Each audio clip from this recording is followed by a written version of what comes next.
माननीय Shrimati Dimple Yadav ji. Thank you, Speaker, sir, for giving me an opportunity to speak in the Public Examination Prevention of Unfair Means Amendment. जैसे सुप्रिया जी ने कहा कि 2024 में यह बिल संसद में आ चुका है और आज यहाँ पे अमेंडमेंट हो रहा है। 2024 में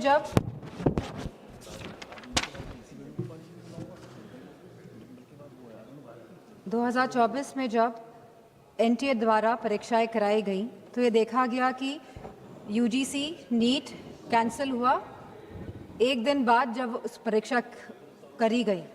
CSIR NEET, NET PG, CUET ये सब डिले हुए और कैंसिल हुए। इसके बाद सीबीआई इन्वेस्टिगेशन बैठी और आज तक उस इन्वेस्टिगेशन का क्या परिणाम निकला है ये नहीं पता है। तो हम चाहेंगे मंत्री से कि ये बताएं कि इसका क्या परिणाम निकला और कौन कौन लोग इसमें कन्विक्ट हुए। Government appointed an expert panel, made 101 recommendation, and the Centre assured the court on 2nd January 2025 it would implement all of them. इसके बावजूद भी 3 मई 2026 को नीट की परीक्षाएं हुई, 12 मई को परीक्षाएं रद्द हो गई और फिर सरकार ने री एग्जाम कराया 21 जून को। लेकिन सवाल इस बात का है कि जब 2024 में कानून बिल पास हो गया था तभी भी ये लीकेज क्यों हुई? ये जो 2024 के बाद भी जो ये लीकेज हुई है, कहीं एक षड्यंत्र तो नहीं है सरकार का? या तो ये षड्यंत्र है या तो सरकार के जो सिस्टम है इसमें परमानेंट लीकेज है। पिछले 2021 से 2026 तक लगभग 90 स्टूडेंट्स ने आत्महत्या की है और इसी के साथ पिछले 40 दिनों में 20 स्टूडेंट्स ने आत्महत्या करी है। और मैं उन सभी का नाम यहाँ लेना चाहूँगी क्योंकि ये आंकड़े नहीं हैं अध्यक्ष जी, ये हमारे बच्चे हैं जिन्होंने अपनी जान गंवाई है इस शिक्षा सिस्टम प्रणाली की वजह से।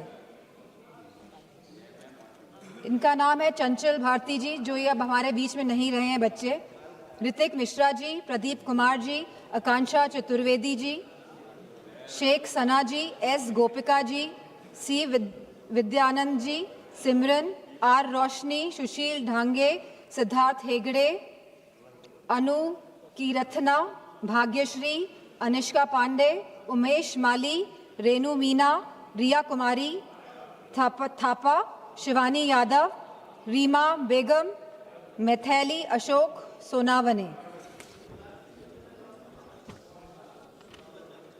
आज हम सब इसी के साथ सलाम करते हैं, सराहना करते हैं, प्रशंसा करते हैं हमारे युवाओं की, हमारे छात्रों की, हमारे जेनजी की, उनकी हौसले की, उनकी हिम्मत की, जो इस शासन से, इस प्रशासन से डरे नहीं, जिन्होंने मुकाबला किया अहंकारी सरकार के आगे। ये पूरा जंतर मंतर का जो आंदोलन है ये पिछले 1 महीने से ज़्यादा से चल रहा था और बहुत ही शांतिपूर्ण तरीके से चल रहा था। हर स्टेट से बच्चे आ रहे थे, जा रहे थे। 16 तारीख को इसमें अनशन भी करा गया, लगभग 37 स्टूडेंट्स अनशन पे बैठे और इसी के साथ सोनम वांगचुक जी भी इस अनशन पे बैठे। बहुत ही शांतिपूर्ण तरीके से पूरा आंदोलन चल रहा था। समाजवादी पार्टी को पूरा समर्थन था इस आंदोलन का और मैं कहना चाहूँगी कि हमारे सभी युवा समाजवादी पार्टी के सांसद इस आंदोलन में गए, शरीक होने गए और ये कोई पॉलिटिक्स करने नहीं गए थे। जितने भी हमारे युवा सांसद और जितने भी सांसद और एमएलए गए थे, क्योंकि हम साथ खड़े होना चाहते थे इस देश के युवा के लिए, उनके हक के लिए, उनके अधिकार के लिए। इसीलिए हम सब जंतर मंतर पहुंचे। 18 जून को मैं भी जंतर मंतर गई, वहाँ पे सोनम वांगचुक जी से मिली जो आंदोलन में बैठे थे, जो बिना कुछ खाए पिए जहां उनको 16 दिन हो गए थे, अनशन पे बैठे हुए थे सभी बच्चे और सोनम वांगचुक जी। लेकिन 18 जुलाई को सरकार ने क्या किया? सवाल इस बात का है, जो लोग अहिंसा के साथ बैठे हुए थे, जो लोग गांधी जी के विचारों के साथ सत्य और अहिंसा की लड़ाई लड़ रहे थे, उनको आप लोगों ने सफेद कफन पहनाने का काम किया। 18 तारीख को आप लोगों ने उनको कफन पहनाने का काम किया और गांधी जी के विचारों को आप लोगों ने कहीं ना कहीं कफन पहनाने का काम किया। इस देश में लोकतंत्र तो है, लेकिन वाकई में क्या स्वतंत्रता है? सवाल इस बात का है आज।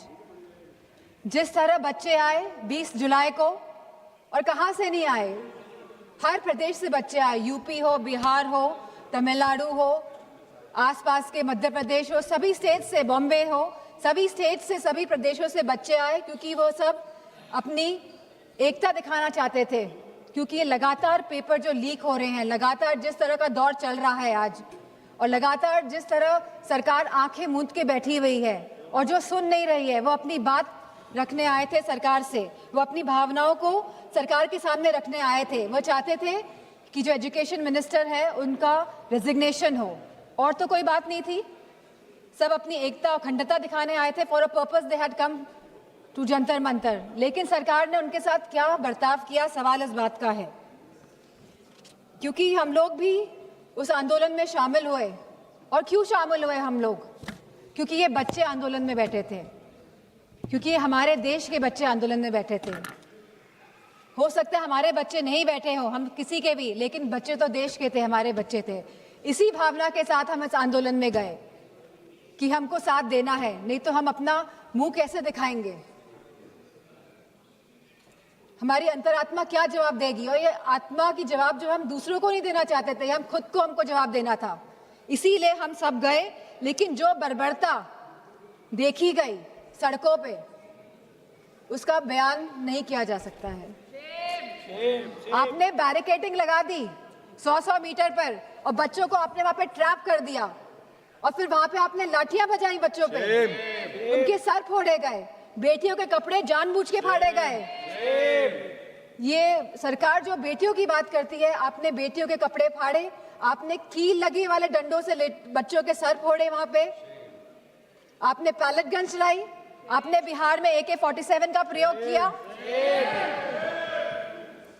हम थे वहां पे, हमें पता है क्या स्थिति थी। किस फेयरलेसनेस के साथ, बिना डरे बच्चों ने सामना किया इस प्रशासन का, शासन का और सरकार का। बहुत बच्चे बेहोश हो गए, बहुत बच्चों के सर से खून निकल रहा था। They were feeling humiliated. I could feel their pain because I was there. और मैं समझती हूँ जितने भी लोगों ने, जितनी भी माताओं ने, और मैं समझती हूँ पुरुषों ने भी ये रील्स देखी है इंस्टाग्राम में, सोशल मीडिया के माध्यम से, जो भारतीय जनता पार्टी के लोग छुपा नहीं पाए अपनी गोदी मीडिया द्वारा। तो सबका दिल कहीं ना कहीं आहत हुआ। सबको चोट पहुंचाने का काम भारतीय जनता पार्टी की सरकार ने किया है इस आंदोलन को लेके। और जिस तरह से बेटियां इस ट्रॉमा से गुजरी हैं, वो बोल नहीं पा रही थी ठीक से, वो सांस नहीं ले पाई थी ठीक से।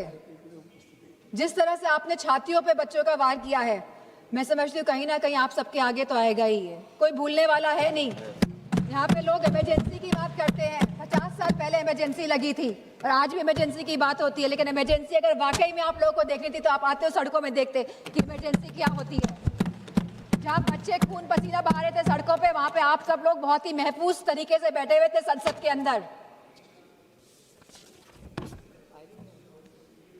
और यहाँ पे बहुत सारे सांसद जो पता नहीं क्या क्या बयान दे रहे हैं बच्चों के लिए, अभद्र भाषा का प्रयोग कर रहे हैं।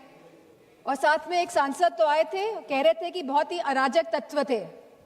क्या आप हमारे बच्चों को अब अराजक तत्व कहेंगे?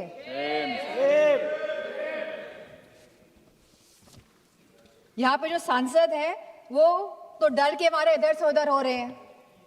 सरकार को डिलिमिटेशन बिल पास कराना है तो दबाव बनाया जा रहा है सब पे कि आप इधर हो जाइए, आप उधर हो जाइए, लेकिन आप लोग बच्चों पे कोई दबाव नहीं बना पाए।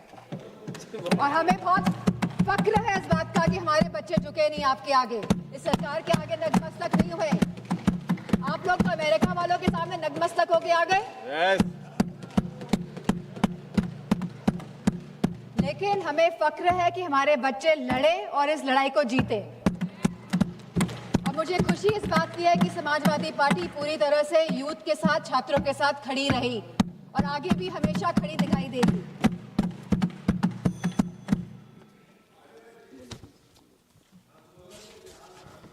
अगर कोई रूल्स और रेगुलेशंस लाने ही है तो ये जो सांसद लोग इधर से संसद के अंदर जो सांसद लोग चाहे लोकसभा और राज्यसभा और इधर से उधर भटक रहे हैं, इसके लिए कोई रूल लेकर आइए, क्योंकि कहीं ना कहीं ये लोकतंत्र को क्षति पहुंचाने का काम कर रहे हैं। और आज जिन बच्चों का खून बहा है, जो बच्चे आहत हुए हैं, जिन बच्चों के साथ बहुत ही गंदा व्यवहार किया गया है सरकार द्वारा, चाहे वो बीजेपी के सभी सांसद हो, चाहे उनके अलायंस पार्टनर हो, सारे लोग ये जिम्मेदार हैं। अध्यक्ष जी, आप सभी को मैं कहना चाहूंगी, अपनी बात को खत्म करना चाहूंगी कि you have ripped the youth of the country of his dignity, respects and rights, but I also salute the youth of the country for they didn't let go of anything. They stayed, they stood, they fought all together. And I have huge love and respect for the children of my country. And इन्हीं शब्दों के साथ मैं सरकार से कहना चाहूंगी, with sincerity and with resolve, transformation is imminent. आप रोक नहीं सकते हैं ट्रांसफॉर्मेशन को, अगर आपके अंदर सिंसियरिटी है और अगर आपके अंदर एक रेजोल्यूशन है। लेकिन आपके अंदर क्या है ये तो आप ही जानते हैं। मैं चाहूंगी कि होम मिनिस्टर आके जवाब दे, जो हमारे बच्चों के साथ बर्बरता की गई। आज आप भारत को डेमोक्रेटिक कंट्री कहते हैं, लेकिन जिस तरह आपने मारा, पीटा और आज भी आप चिन्हित करने का काम कर रहे हैं, तो मैं चाहूंगी कि होम मिनिस्टर आए और इस बात का जवाब दे कि आखिरकार दिल्ली की सड़कों में इतने बड़े आंदोलन में जहां सभी बच्चे थे, निहत्थे थे, अहिंसा के भाव के साथ आए थे, बिना किसी अस्त्र और शस्त्र के, आप लोगों ने इतना हिंसा का प्रयोग क्यों किया। इसी के साथ मैं अपनी बात को समाप्त माननीय श्री अरुण भारती जी